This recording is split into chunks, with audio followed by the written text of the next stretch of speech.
Breaking news today. The United States claims that Israel has agreed to a daily ceasefire in fighting in northern Gaza. Israel will implement 4-hour pauses in fighting in parts of the northern Gaza Strip each day, White House National Security Council spokesperson John Kirby said on Thursday. Israeli forces have taken brief battle pauses while bombarding northern Gaza, causing tens of thousands of people to flee to the south as humanitarian conditions worsen. A second route along a coastal road will allow thousands more civilians to reach southern Gaza, and an announcement will be made 3 hours before each pause going forward, Kirby said.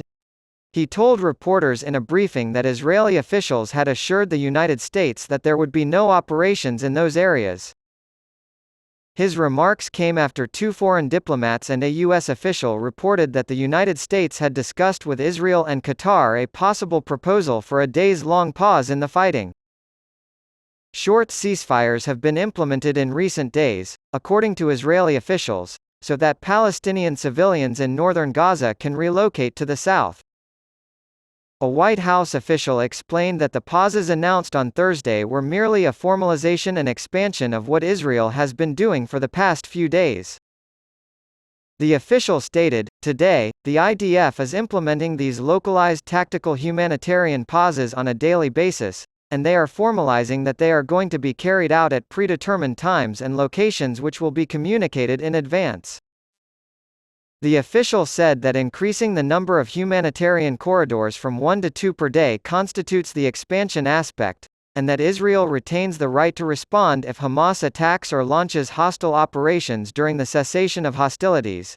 The Israeli military, however, has been playing down the White House announcement, claiming that the ceasefires are only neighborhood-wide and that there is no promise to end attacks in Gaza permanently. Netanyahu's office issued a statement shortly after Kirby's announcement saying, "And there will be no ceasefire without the release of our hostages."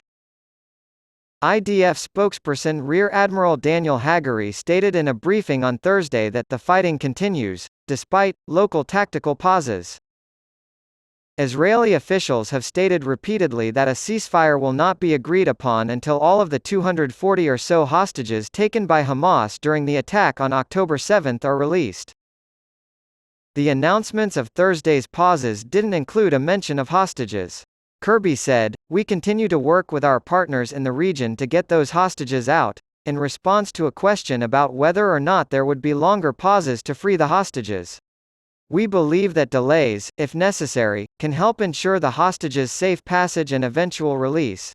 The director of UCLA's Y&S Nazarian Center for Israel Studies, Dov Waxman, interpreted the change as evidence that the Israeli government was gradually moving closer to what the Biden administration has been seeking.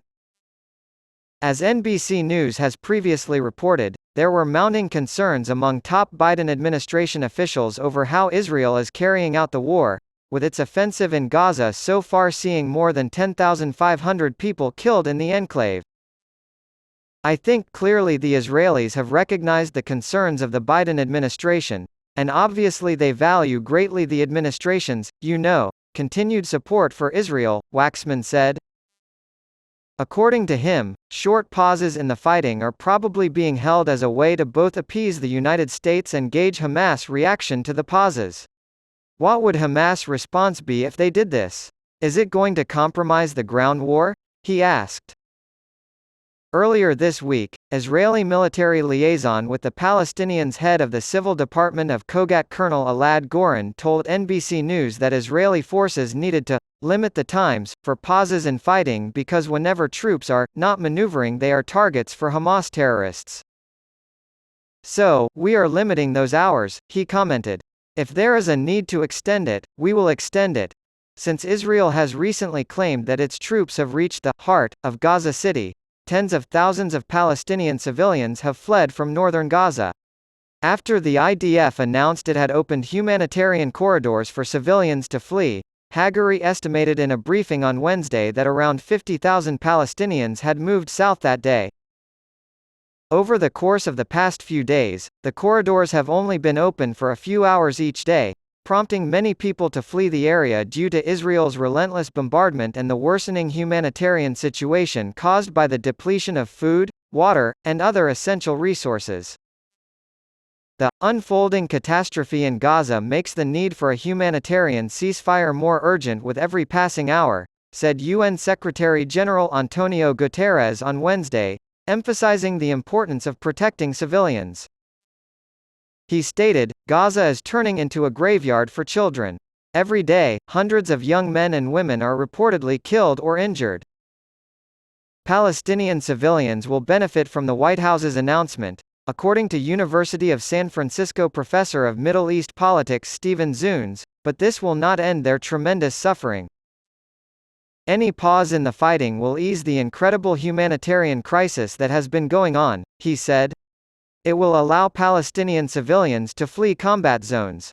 The trouble is that the entire Gaza Strip is essentially a war zone.